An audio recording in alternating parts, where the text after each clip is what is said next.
Welcome back to the Neural News Hub.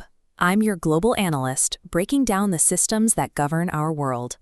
Right now, diplomatic channels are laser-focused on a newly unveiled 20-point peace proposal to end the conflict in Gaza. The plan, brokered by Donald Trump, relies heavily on a proposed international stabilization force to secure borders and manage reconstruction. Pakistan's Prime Minister, Shehbaz Sharif, immediately threw his support behind the proposal. By attending the peace summit in Egypt and praising the architect of the plan, Islamabad is attempting to project a global Muslim consensus that aligns neatly with American strategic goals. But back home, that endorsement has triggered intense political backlash. Critics across Pakistan's ideological spectrum view the move as a betrayal of their long-standing pro-Palestine stance and a submission to external pressure. On paper, this kind of diplomatic chess looks like a massive stride toward regional stability.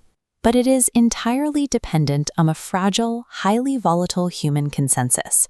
Thousands of miles away from those summit tables, the physical reality is moving in the exact opposite direction. Iran's Islamic Revolutionary Guard Corps has forced a de facto closure of the Strait of Hormuz.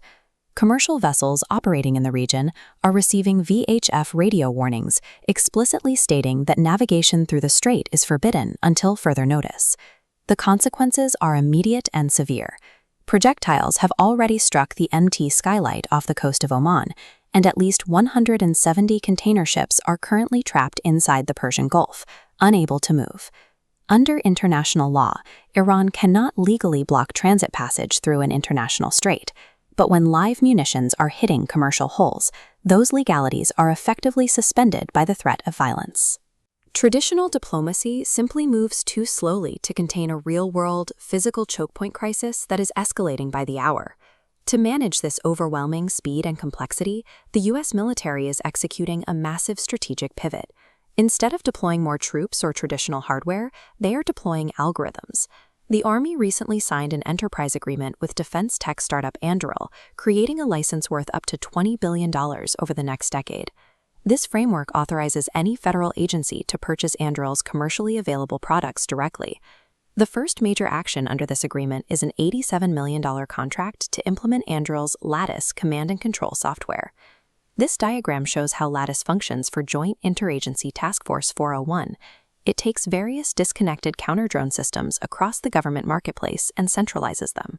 By acting as a common platform, Lattice securely links diverse sensors and weapons into one interoperable network. The military is actively prioritizing the acquisition of unified digital ecosystems over isolated pieces of physical hardware. This digital push has roots in the 2017 Project Maven, designed to automate drone video analysis. As data grew, the Defense Department realized they must integrate artificial intelligence and machine learning more effectively across operations to maintain their advantage.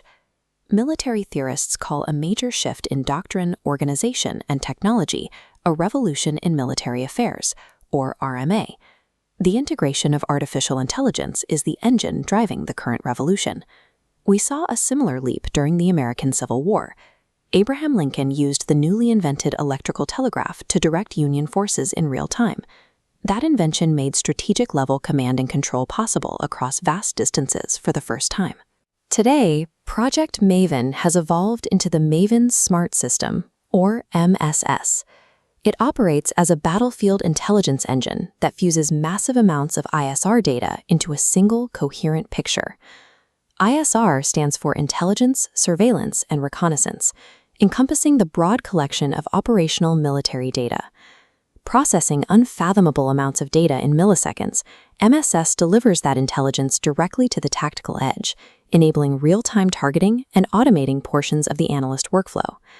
The command structure is moving from a system of slow, linear human decisions to one driven by rapid, adaptive, algorithmic machine inference. These high-level cloud architectures are already leaving the Pentagon and landing directly in the hands of operators on the ground.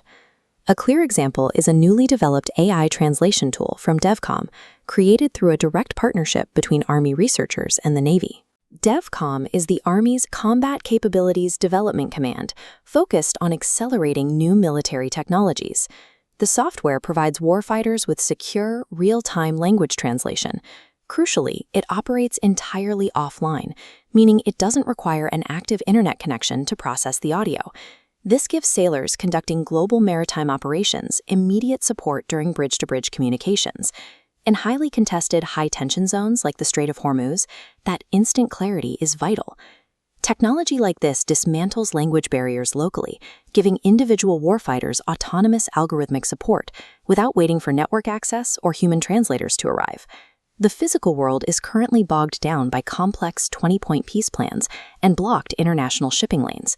But layered directly over that physical chaos, the U.S. military is quietly building a hyper-fast centralized digital nervous system. This graphic illustrates the shift. We are moving away from the slow, step-by-step flowchart of human command and control and toward an interconnected neural network, where global conflict relies on algorithmic machine execution. Welcome to the era of data-centric warfare. I'm your global analyst for the Neural News Hub. If you want to keep tracking the systems that govern our world, like and subscribe, and I'll see you in the next briefing.